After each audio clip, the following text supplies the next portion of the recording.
Hi, I'm Megan, and my general topic is sexism in the gaming world, gaming being like video games online. I'm someone who plays a lot of video games. Most people don't know that, but that's what I do. And I've kind of broken it down into three subtopics, which is kind of like sexism of females who are developers in the industry, sexism in game, and then sexism of social media, because most people have social media, and that's also a pretty vital part of people who play video games.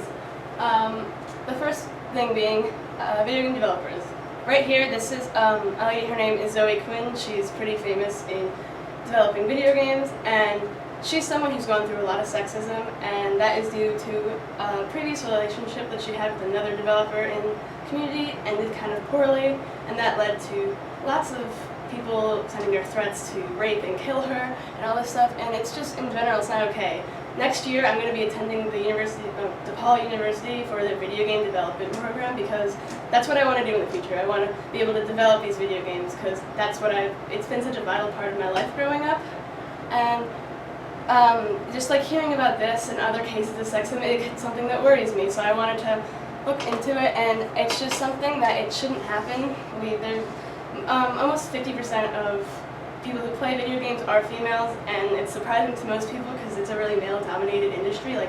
And most of the developers are there. It's something like less than 20% of developers in the video game industry are female, and it kind of just leads to harassment and sexism, and that's also the reason why a lot of girls don't stay in the industry, and it's just something that there needs to be something done about it.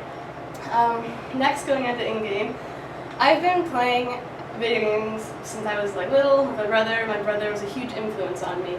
But I was at age 14 when I started playing games online, more so computer games rather than just single player games or games you play with friends.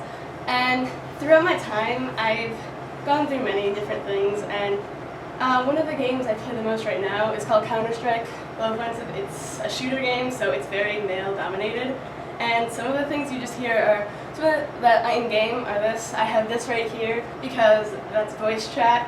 Voice chat is something that, until a couple of weeks ago, I was really afraid to use, because it's just once people know you're a girl, it's kind of the comments they'll make is really bad. These are just some of the examples that I've heard of while I'm playing a game. And a couple of weeks ago, I was in a game, and this other girl was in my game, and a guy was being kind of just rude to her, because she was a girl, of course, and she was really confident in how she spoke, and it kind of just was trolling the troll back, and it kind of inspired me to just talk. And I noticed a lot of the times when I talk in game that people are just oh, you're angry, you're really angry, and it's this speculation that if you're a girl and you're playing and you're talking, even if you're not angry, you're angry, and you're a slut, you're a whore because you're playing these games, and that's all they can really say to you.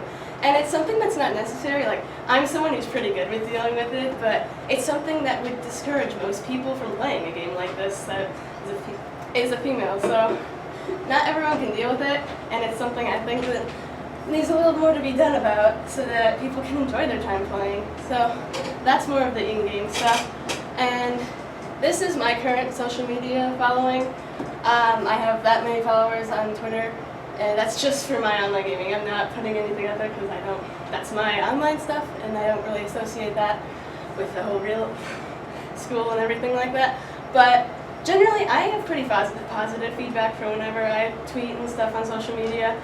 But people that have a following, there's always room for negativity and sexist comments.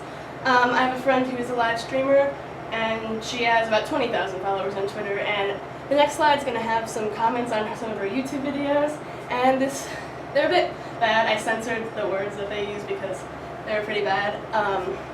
These are some of the words that are on her first video that I collect, her most recent video, and it's kind of just it's not necessary.